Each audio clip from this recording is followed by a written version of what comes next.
what's pushing you to your limits? Hi, welcome to Beyond the Brink. This show focuses on global events that are pushing people to their limits and driving them to the brink of change. My name is Melissa, and I'm here with Christy. If you've missed our previous episodes, you can find them on our website at vitabroadcastnetwork.com, or you can follow us on our socials. We're on Rumble, Twitter, Spotify, audio.com, Facebook. We're also on Streama, and you can follow us at Vita Broadcast throughout those platforms. Well, today we're going to do something a little different. We're going to talk about nothing. Well, not exactly nothing, but we are going to talk about the number zero and how that is affecting our daily lives every day, and particularly in relation to Bitcoin. Now, Satoshi, he gave the world Bitcoin, which is a true something for nothing. His discovery of absolute scarcity of money has been an unstoppable idea that is changing the world tremendously, just like its digital ancestor, the number zero. We're going to dive into the fascinating world of Bitcoin and explore the significance of the number zero in its technology. But before we dig in, let's hear a word from one of our affiliate partners. Beyond the Brink is partnered with Swan Bitcoin. We chose Swan Bitcoin because it's easy and inexpensive, and it's the best form of financial protection if you're hit with a disaster. It's perfect for both new and experienced Bitcoiners. Set up a Bitcoin savings plan and never miss out on those dips. Get a free book, Inventing Bitcoin, the technology behind the first truly scarce and decentralized money, and receive a free $10 of Bitcoin when you use our affiliate link, vitabroadcastnetwork.com/beyond. That's vitabroadcastnetwork.com/beyond. Well, so yes, we're going to talk about nothing today.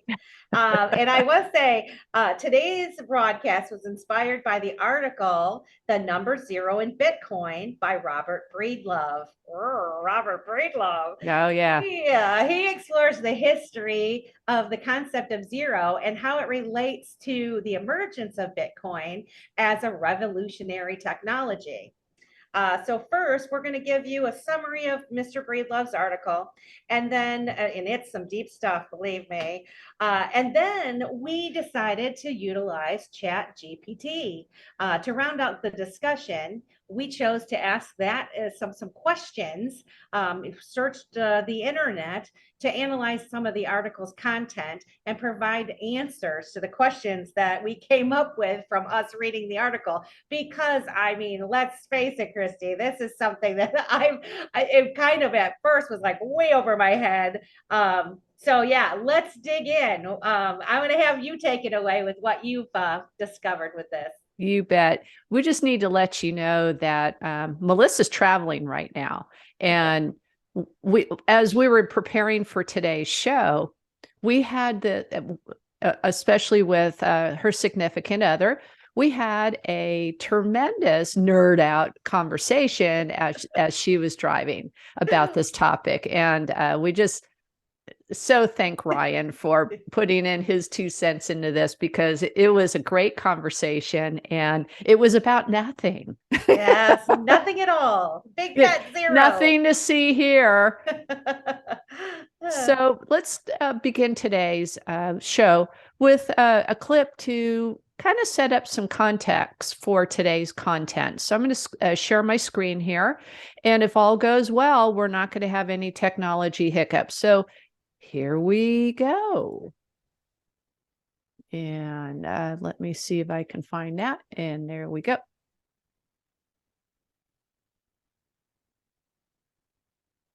Technology. Where's the number zero when you need it?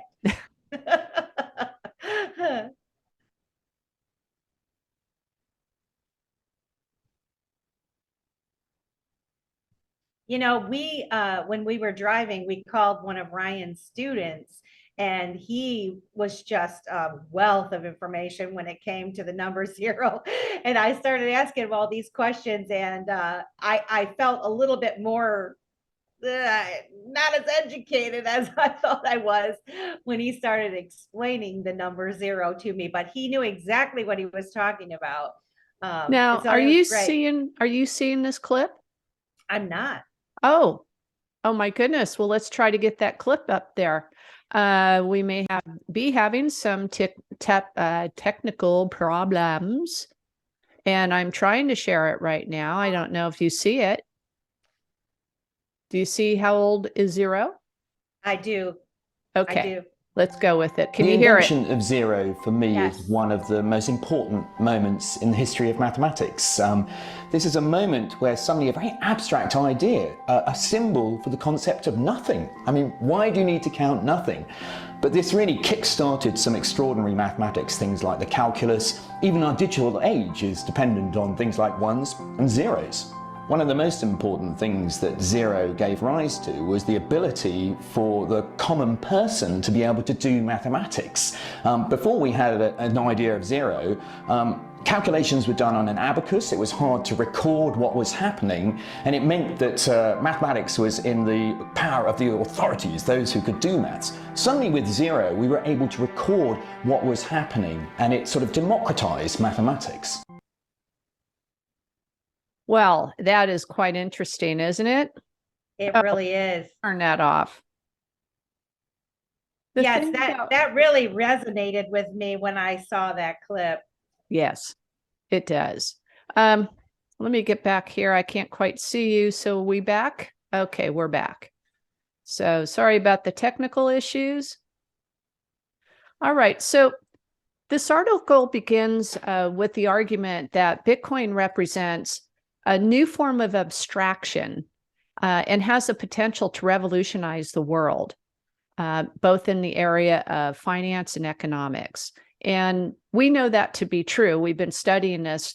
I'm going to say I'm at least a class of 2020, and I think that you're right around that same time as well, right? Probably earlier than that. And we've seen this revolution, if you will. Yeah. So the article goes on to shed some light on the philosophical underpinnings of Bitcoin's design and the unique opportunities it presents for creating value and organizing economic activity. We know that to be true when you look at like the country of Africa, for instance. That's in South America. The origin of the concept of zero was independently developed by several ancient civilizations and its significance in mathematics and science. It was first discovered in the Bakhshali Manuscript. And here's a clip that further explains. So I'm going to see if I can flub this up again and get a good clip here. All right, so here we go. Share screen. Share. And I don't want that one. Here we go. Is written over, it appears now, quite a few centuries. And it seems to be a document helping merchants to do mathematical calculations. So there are lots of examples and lots of numbers. And this is where we see the zero, because in some of these numbers we see a dot. This is a dot saying there is nothing here. And so this dot is the one that will eventually open up to be the zero that we use today. The idea of zero as a placeholder is actually very ancient. The ancient Babylonians, the Mayans had an idea of a zero as a placeholder. So something like 101 means there are no tens. So we see zero in the Bakhshali Manuscript being used as a placeholder. But why is this so important as a moment in the history of mathematics? Because this symbol eventually gives rise to zero in its own right, a number for counting absolutely nothing. And this is a pieces written over it. So that was kind of interesting when you look at their manuscript that they're or the material they're using for their manuscript. Yeah. Can you imagine writing on pieces of wood and rock and trying to do mathematics? Yes, and the way that I understood it was it was so complicated to get to those larger numbers. Yes. The common man couldn't do it. And, as he said in the earlier clip, it democratized mathematics and allowed the common man to actually be able to use it. And so, I'm sure we'll get to this farther down, but, the pushback against the number zero, because you don't want the common man to know how to do their own math, and make it easy for them, just like we have the technology today for communication, computing, all these things. Sometimes I think the power of the bee might not like us to have these tools. You know what I mean? Gosh, do you really think so? It kind of feels that way. It kind of does, doesn't it? Well, Breedlove goes on to make the case that zero represents the ultimate form of abstraction, which we discussed a little bit earlier. It's allowing for the representation of nothingness as a quantifiable quantity. The concept of abstraction is also fundamental to the design of Bitcoin that represents a new form of monetary abstraction, allowing it for the representation of value without the need for physical or centralized intermediaries. That is the central thesis. Bitcoin. Yes, decentralized, it's not physical. You could take it with you anywhere. In other words, zero and Bitcoin represent a way of representing something without a physical or tangible presence. That's really cool. Bitcoin it is, huh? Bitcoin represents a shift away from traditional forms of money, such as gold and fiat money. And this is in everyday discussion nowadays about the devaluing of fiat money, how impractical it is to carry a bunch of metal around with you. Gold is very heavy, so is silver. So this makes much more sense to carry around a little Bitcoin wallet. Exactly. Or it up here in your brain. Exactly. Have not your keys, not your coin. Right. While traditional currencies rely on physical intermediaries such as banks or governments to validate and transfer value, Bitcoin is decentralized and open source and does not rely on those levels of security and transparency because it's built into the code. This decentralization also means that there's no central authority controlling the Bitcoin network and no single point of failure that can bring down the entire system. Now, if you've listened to some of our other shows, particularly about Operation Choke Point, this rings true to that. You have a central authority who is attacking businesses it does not like, and even banks, and taking them down, and also a Federal Reserve System that just adds a zero to the balance sheet and prints money ad nauseum. Yeah. Well, I wanted to bring one thing up before we move on. As we're researching this whole zero thing, it did provide the avenue, I guess, for accounting and, negative numbers, right, and loaning and those sort of things. And so then I was like, oh, well, it kind of contribute to the whole fiat fiasco, because without the number zero, they would not be able to print this pretend money. So on one hand, it was liberating. On the other hand, it wasn't. But it looks like we are working towards getting it to be a liberating way, which it should have been from the beginning. Yes, because as we know, we go back in history, we found out that these currencies, these fiat currencies, fail after about 100-year period of time, which is why this conversation is so important now. Yeah. Unlike fiat money, which can be printed at will, like we just talked about from central banks, the supply of Bitcoin is strictly limited to 21 million coins. They're digital coins, and there will never be more created than that. That is how it is. Now, will they create a fork of Bitcoin and create another form of a Bitcoin, like a Bitcoin Cash or something like that? It's very possible, but it will never, ever be Bitcoin. Right. This scarcity creates a powerful incentive for holders to act in ways that benefit the overall network, as any action that damages the network's value would also damage the value of their own holdings. That's the beauty of having distributed nodes all throughout the world. So if you have part of the network that goes down, let's say in my part of the country, and on the East Coast, or even in across the ocean, those nodes are working. You could still transact on the Bitcoin blockchain. Yep, it's still You immutable. can't take it down. Yeah, yeah, that's the beauty of Bitcoin. The triple threat, triple Yes. ledger accounting, a mutable ledger. That's the amazing thing And about that's an Bitcoin. interesting concept, triple bookkeeping accounting. Yep. Yeah, Yep. that's it. So who was that? That was Daryl Feinstein. that coined Yep. that statement. Yep. Yeah. So to continue, this creates a new form of economic abstraction, as you can imagine, where values created through collective action rather than an individual centralized effort. Mhm. We asked Chat several questions that led to more questions. So let's talk about a few we thought was thought-provoking. Is zero a discovery or an invention? Well, it's both. So zero is generally considered a discovery rather than an invention. And the reason is that it was discovered during meditation many, many, many, many years ago. We'll get into that in a little bit.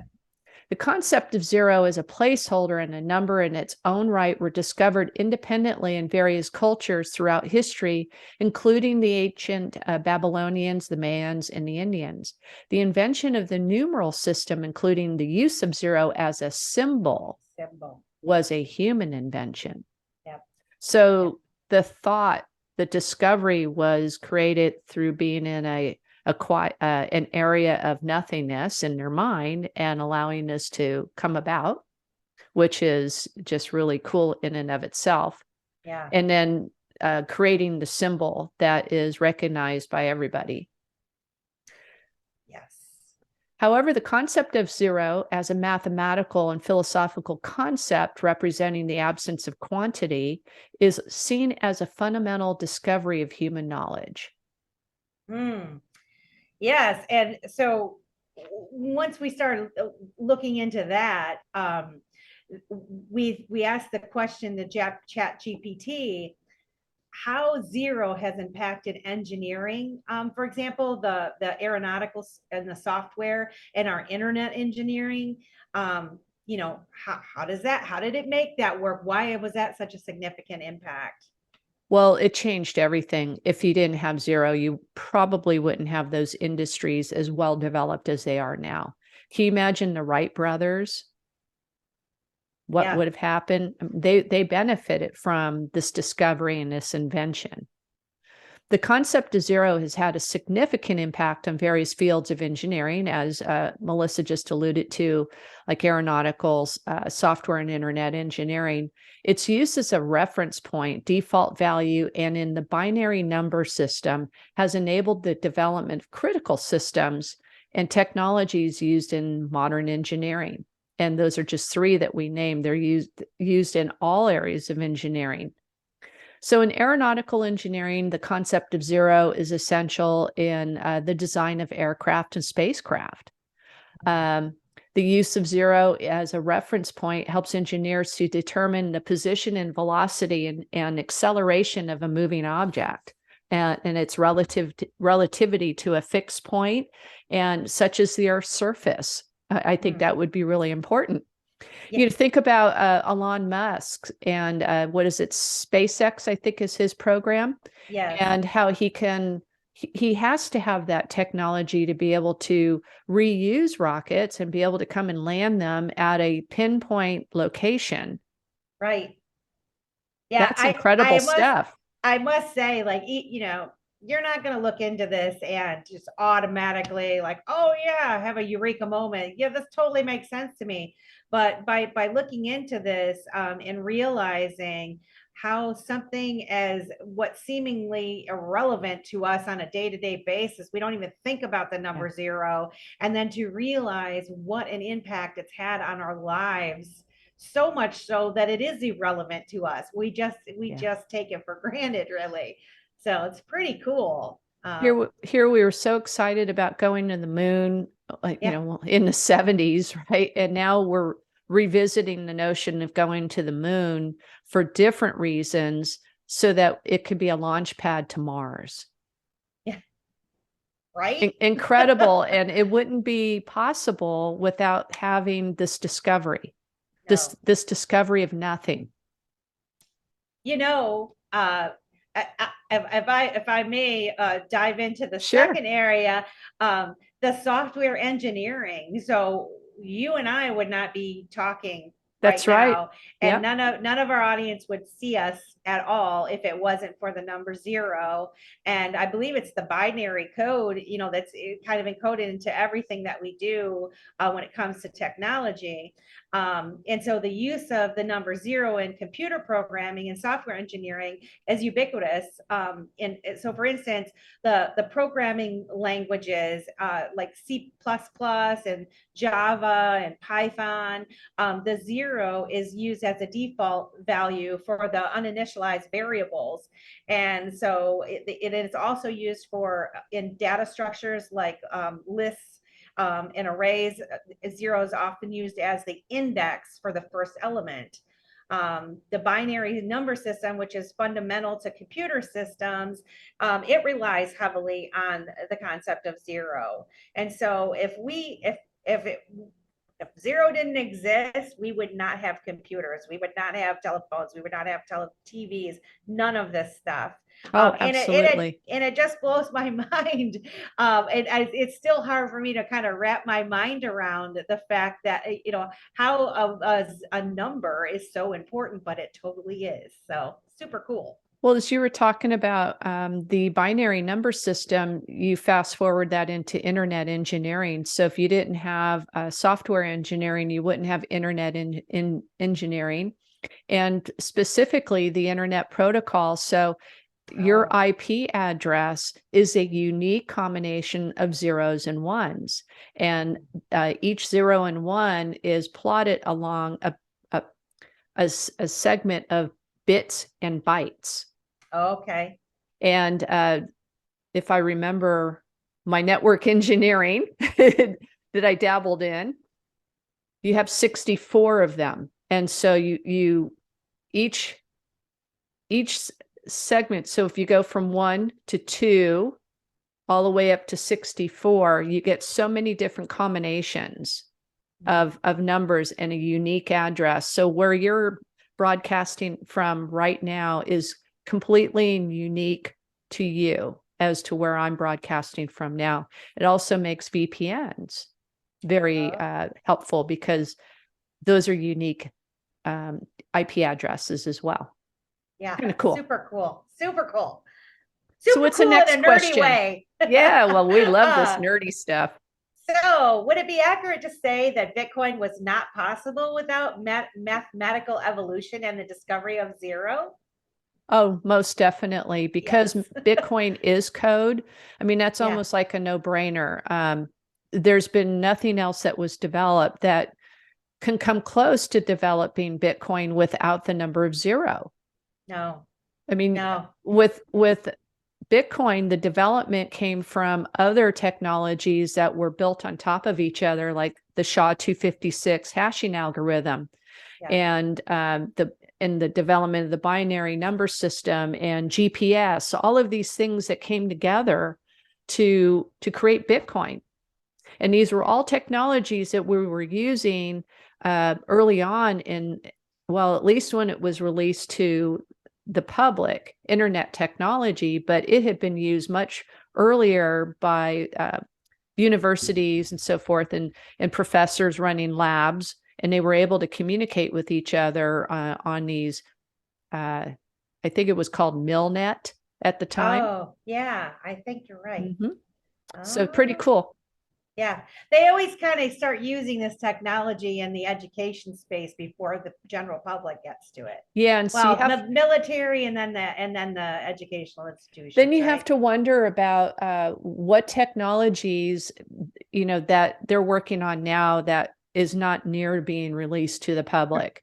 Right. We got the internet because they didn't need it anymore. I mean, they use it, but it's evolved from there, Big and time. it's into something we're not even familiar with yet. We can only speculate. You know, one other thing I wanted to mention, when we're talking about the internet and the technology innovation, there's so many open source projects now, that are tapping into this, and you know, it's like it's spreading like wildfire, and more people are learning how to code, and now it's becoming so easy just to build on something, because the foundation's already been created, making it even more simple for a commoner to dabble in the use of the wonderful number zero. Oh, absolutely. I mean, technologies such as artificial intelligence and this tool called Chat GPT. I mean, you have to be careful with chat. You cannot rely on it, every bit of information you get from it, but it is a wonderful resource, research tool, I should say, especially like in this case where we had taken an article that was written in 2020, and it's completely evergreen because everything that Robert Breedlove had brought out and theorized in 2020 is still alive and well today. So you can take that IP address, that URL, and put it in the AI search engine, and it automatically analyzes it and allows you to ask the questions that we asked of it. And at the same time, instantaneously, it is researching and comparing to other documents that are on the internet for up to a time to where within the training of the chat model. So it's wouldn't have been possible without zero. And so this was a very deep and complicated subject that was simplified for us normal folks to be able to talk about, and just hopefully we're articulating a point clearly enough today. So anyway, there are other interesting things to note about the role of zero in mathematics technology. Would you like to know? I would. Okay. Zero has practical applications beyond mathematics, obviously, as in the fields of physics. Well, physics, you need some math, but physics also has its own applications. Chemistry, engineering, like we've already talked about, and economics. Yes. When you talk about accounting, that's the language of business, right? It is. Yep. So in each of these fields, zero is used to represent a neutral state or a reference point, enabling the measurement and comparison of different values. And it has a significant impact on the development of modern economy. If you think about zero as a placeholder and the development of the decimal system, it enabled the creation of modern accounting and finance systems and the Federal Reserve and the central bank. And that's why I say, even though it's a great, sometimes it's not so good because they kind of took it and ran with it in a direction that might not have been best for the people. Yeah. But yeah, it's incredible. And without that zero, you're right, we wouldn't have had the accounting system for sure, the way that we account for things. It would just be, one, and whatever the calculations were without zero, it would just mean nothing. Yeah. It doesn't exist. And that's how it was translated way back when, before zero was incorporated. You wouldn't be going into the red. Yeah. So as we talked about earlier, Mr. Breedlove explained that the Hindu discovery of zero was responsible for the evolution of math. And as we talked about earlier, it was manifested in a meditation. And one of the many important discoveries that's contributed to the evolution of that discipline is place value notation. So it allowed for the development of place value notation. So for instance, if you're writing the number 1004, or let's say 1104, that 0 represents a placeholder for the 10 spot. It is also something that allows us to do the carry. So if you have, let's say 11 plus 9, you take the 1 and the 9 and you carry 1. Yeah. That's what that allows that to do. So place value notation, algebraic equations. 0 is essential in that as well when it's a placeholder or reference point. Let's say, for example, x plus 0 equals x. Well, 0 is used to represent a value that has no effect on the equation's outcome. Negative numbers. Negative numbers can be thought of as being less than 0. And without a 0, negative numbers would not be possible. So let's look at modern day today. You can have a negative interest bank account. So what would that relate to? It's really you're paying the bank to hold your deposit, to basically become custodial holders of something that they're going to loan out and make further profit on, because it's still fractionated. You see where the mind's going? Oh, I see where the mind's going. Geometry. I mean, if 0 wasn't there, you would not be able to create geometric figures. And in science, this is really cool. Without 0, you wouldn't be able to come up with the lowest possible temperature that can be achieved. Yeah, that was something that Ryan got his wheels turning, and he's like, I don't know, I might want to push back on that one, like trying to, because of the lowest possible temperature. But you have to have that. Yes. In order, if you have your negative, below 0. Yes. Because it's a starting point or a reference point. Yep. So 32 degrees below 0. Yeah. So we know 32 degrees begins to be freezing. So if you're 32 degrees below 0, you're really 64 degrees beyond 32, right? Would that be right? I think that's pretty darn cold. That'd be really super cold. Yeah. So it's a reference point, and we're so used to it. Yeah. So do you want to hit the next question? Yeah. So with 0 being a function of money, we asked, why is 0 the store of value in which higher order of magnitude numerals can scale? Now, mind you, I mean, this is taken from Breedlove's, some of these questions coming out. But I mean, why is 0 the store of value in which a higher order of magnitude numerals can scale? If you didn't, well, I don't know Breedlove personally, but he is not one who strikes me as ever being somebody who indulges in drugs or anything like that, to think so philosophically as he does. Yeah. Yeah, he's one of the greatest, I think, thought leaders in this space. So just kind of a big fan of his. So in the absence of 0, it'd be challenging to develop a universally recognized and agreed upon system of value representation. As different people and cultures might use different symbols to represent nothingness or absence. But by having a standardized system of representation, we can create a consistent and reliable way to store and exchange value. I think it's universal around the world in all cultures that 0 is 0. Yeah.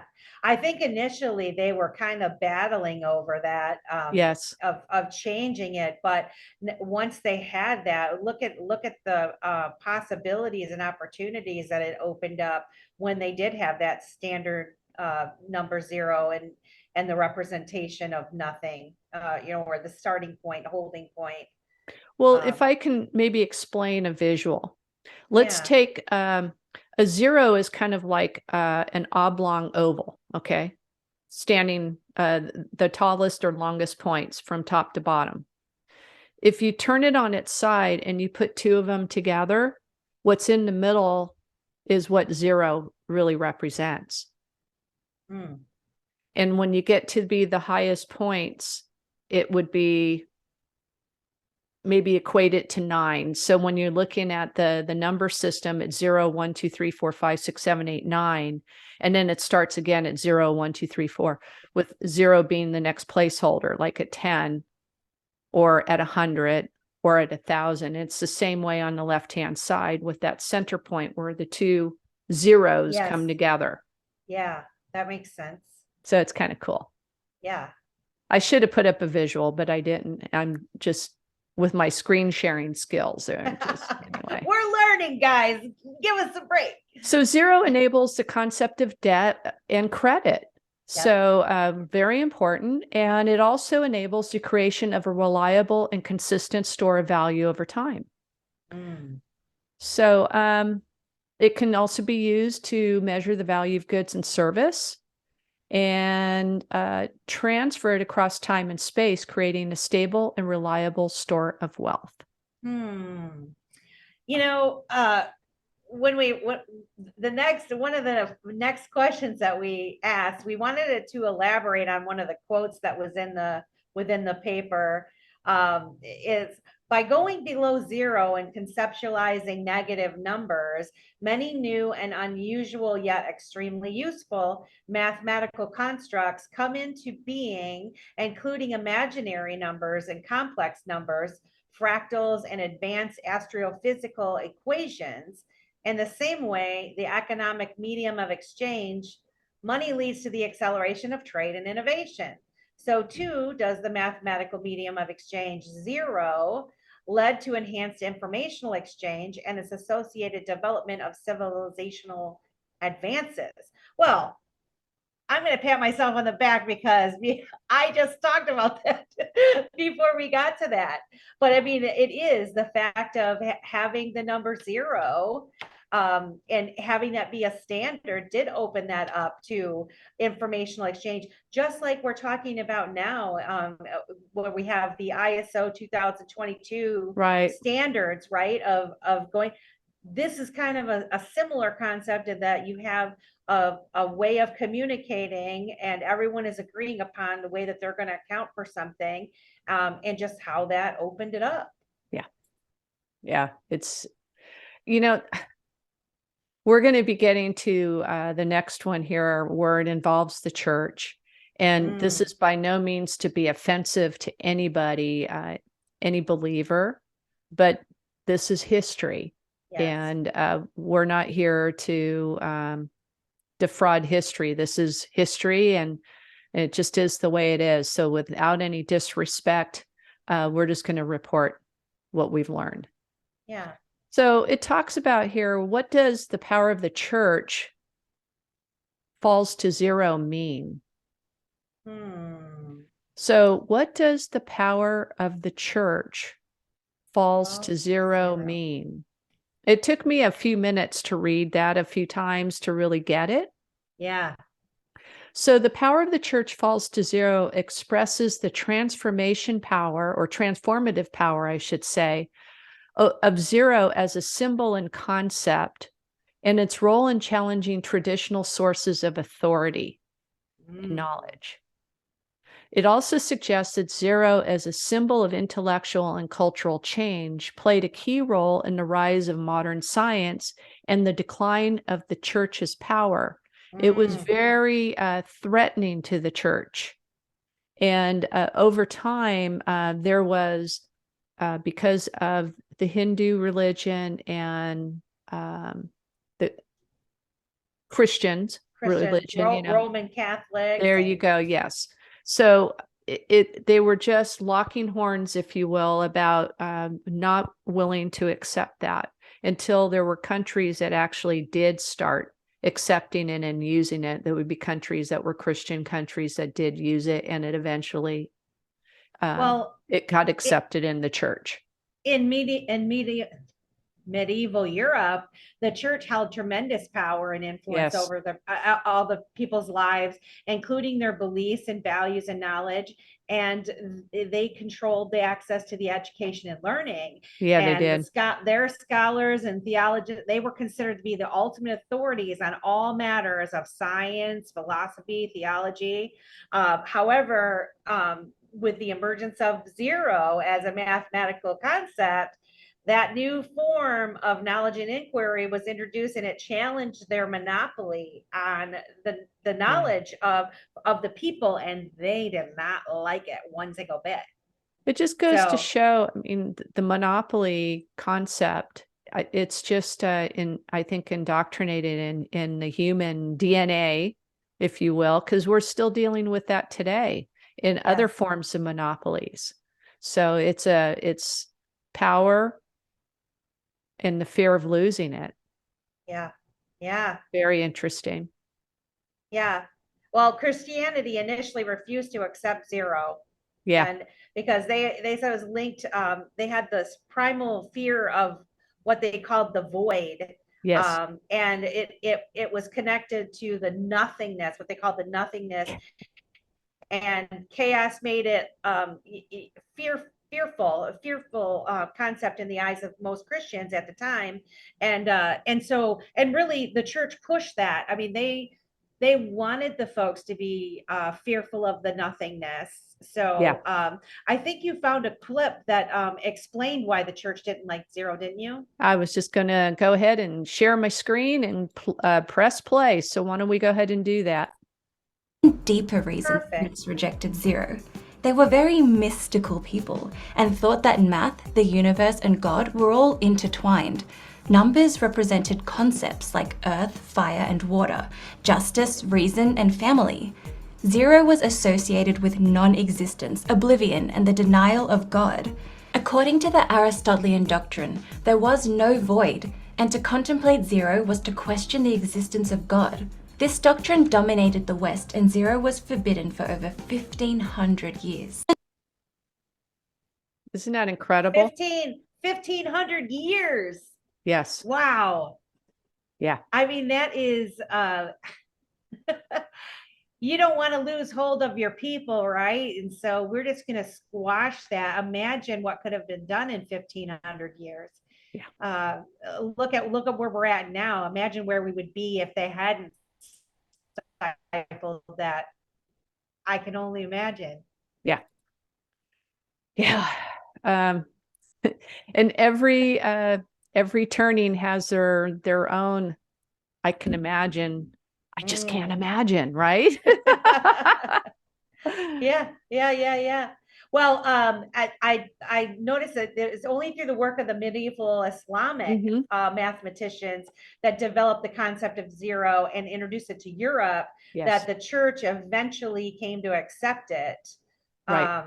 So, yeah, and that acceptance marked a significant shift towards this attitude towards this knowledge and the discovery. So. And that's what I was saying earlier, where you had other countries, if you will, who of Islamic mathematicians, and they still worked with it, and eventually it just caught on, and it became normal. Despite its superior utility for business, governments despised zero. In 1299, Florence banned the Hindu-Arabic numeral system, as with many profound innovations. Zero faced vehement resistance from entrenched power structures that were threatened by its existence.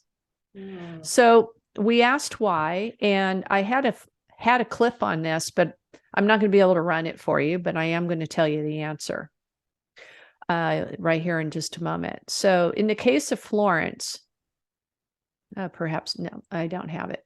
So in the case of Florence 1299, the ban on the Hindu-Arabic numeral system was driven by a desire to maintain the existing power structure. And the ruling elite feared that the widespread adoption of the numeral system would empower merchants and traders at the expense of the ruling class. You can't let the merchants and traders empower themselves. Has the same theme. It doesn't matter what century we're in. And as with many profound innovations, zero faced a vehement resistance from the entrenched power structures. So do you really want to know when zero was actually discovered? And I had a clip on it, and I'm not going to be able to play it, but it was actually at the 3rd century. Wow. It went back that far. So initially it was discovered, or there was in the Bakhshali Manuscript is where that was talked about initially at the 9th century. And then the last reference is what they know now. I don't know if there's any more Bakhshali manuscripts there or more material to review. I'm sure what has been found has been analyzed, but as it stands right now, it's the 3rd century. Wow, that's incredible. In modernity, like in modern times, zeros become a celebrated tool in our mathematical arsenal.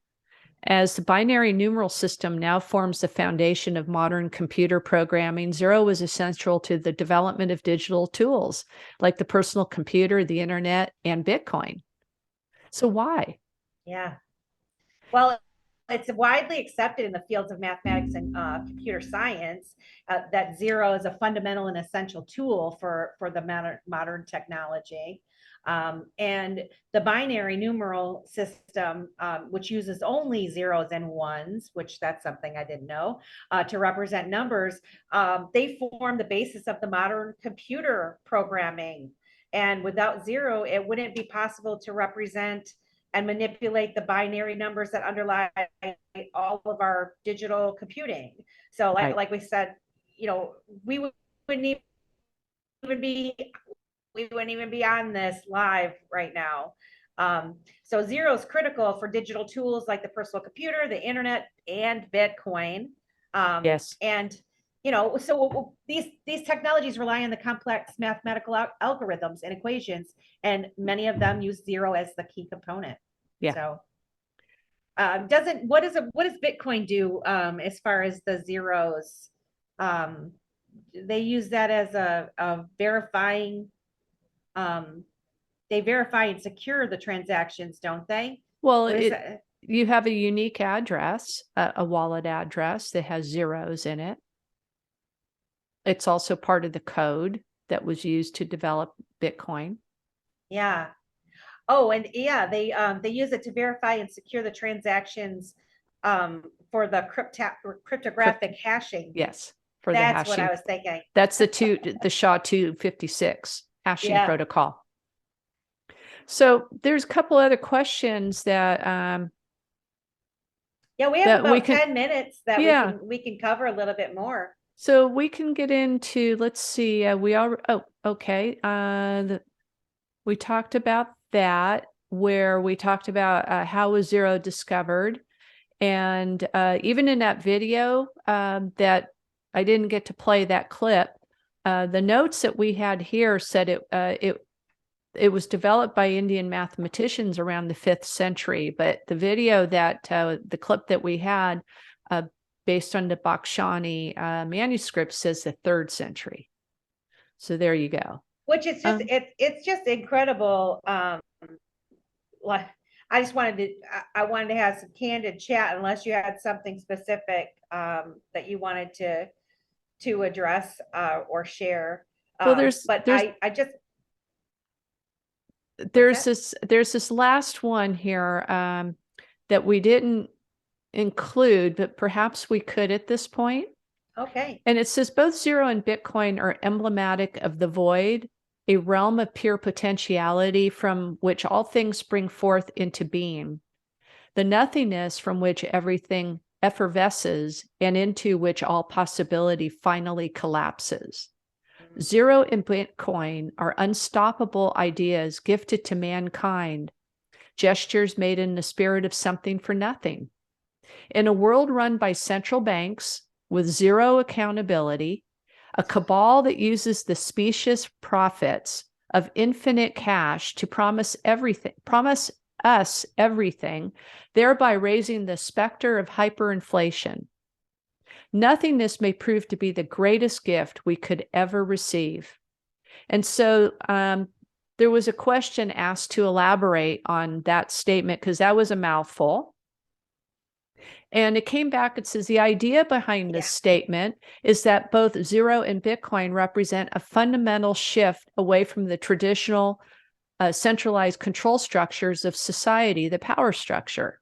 Zero is a mathematical concept represents the absence of quantity and void, which allowed for the development of new mathematical systems and concepts. So Bitcoin represents a new paradigm in the world of finance, allowing for decentralized peer-to-peer transactions without the need for intermediaries. And that scares the hell out of the central banks, just like it scared the hell out of the church. Absolutely. Absolutely. It scares the hell out of them.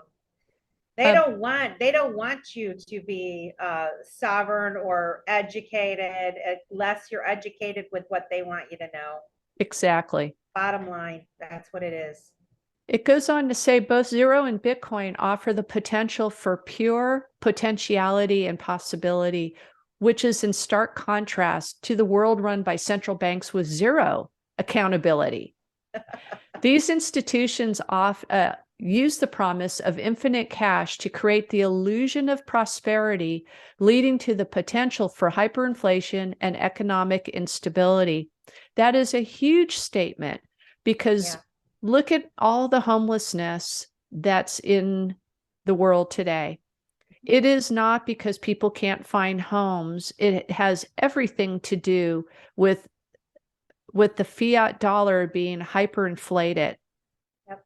It's out of the reach for many, many people, and they have no other choice but to flee their homes so that, as we've talked about before, large investment funds like BlackRock can come in and scoop them up, which is just another extension of the power structure that we're all encountering today. You know, what's kind of what I'm thinking, and I'm just throwing some thoughts out there. I'm no expert on any of this, I'll say, but this is an observation that I've made. And, you know, someone, if anybody has any differing views, let us know. Let me know. But I was thinking about this number zero and how the church and the powers that be wanted to stop it because it democratized mathematics and made it so the average man and woman could use it for themselves and better themselves. And it facilitated commerce, probably a peer-to-peer commerce where they weren't able to do that before. And so I think about what's happening now. Now, they were able to stop zero for 1,500 years. 1,500 years. Now we have Bitcoin and the emergence of the decentralized network when it comes to commerce and peer-to-peer spending and be your own bank, no intermediary. And they are fighting it tooth and nail. They are trying to stop it so that they can control it. And when I think about the number zero and how I said they use that to their advantage, to our disadvantage, when yes, because of the number zero, it enabled them to manipulate numbers where they couldn't before and go into the negative territory with numbers. And it did a lot of good things, but it also did a lot of bad things that they used it to do bad things. So here we are talking about the digital asset space and Bitcoin.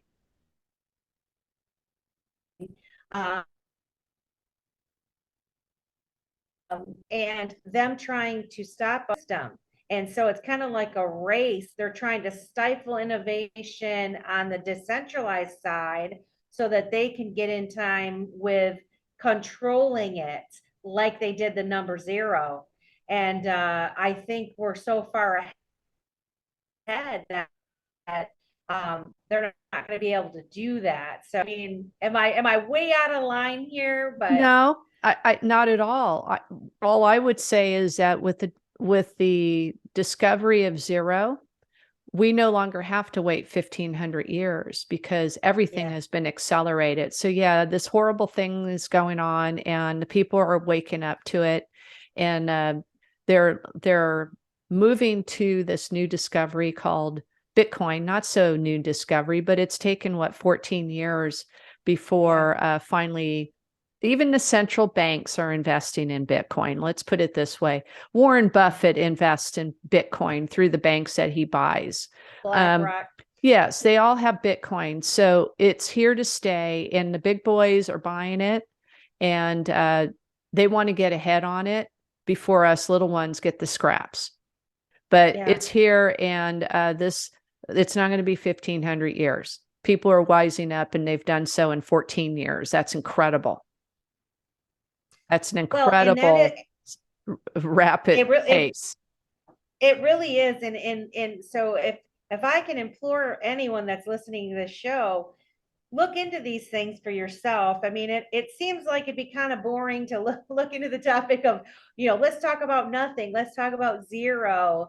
But it's really fascinating to understand the impact that it has on our civilization as we know it, and looking into Bitcoin and these decentralized networks community to educate yourself now so that you won't get bamboozled by whatever they're trying to stir up for you, and push you in as a sheep, kind of going into whatever they want you to do. So by reading articles by people like Robert Breedlove, who we will put this in the description box so that you have access to that, and all the links to these videos.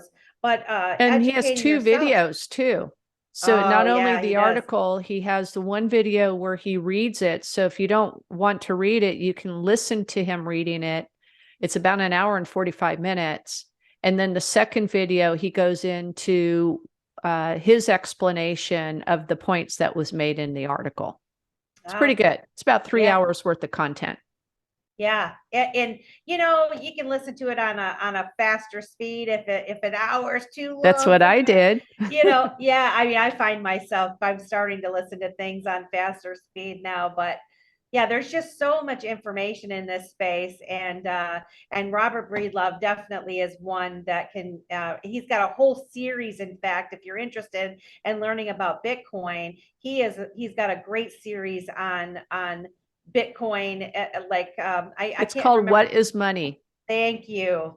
What is money? If you wanted to learn about it, it just goes one after another, and it's very easy to understand. So we could post a link to that as well. Robert Breedlove, from my understanding, and I should have done this before we came on today, is just double check his bio. But I recall his, before venturing in full time into the Bitcoin space, he came from the financial sector. He has a deep understanding of how all of this works, just as many people who have come to the Bitcoin space, like Mark Foss, I believe. Yeah. Mark Moss and Foss is the last name. Oh, okay. So many people who've come from the Goldman Sachs. I mean, look at Raoul Paul. Yeah. I mean, he's a complete, total Bitcoiner now. There's a lot of them. Well, unfortunately, wow, that was a lot. We're coming to the end of the show. We want to thank you for tuning in to Beyond the Brink. You can find this and our previous shows at vitabroadcastnetwork.com. And you can also follow us again on our YouTube at Vita Broadcast. And we're on Rumble and Twitter at Vita Broadcast. We hope that you all have a fantastic week, and we look forward to seeing you again. And enjoy doing nothing. Have a great day. Take care.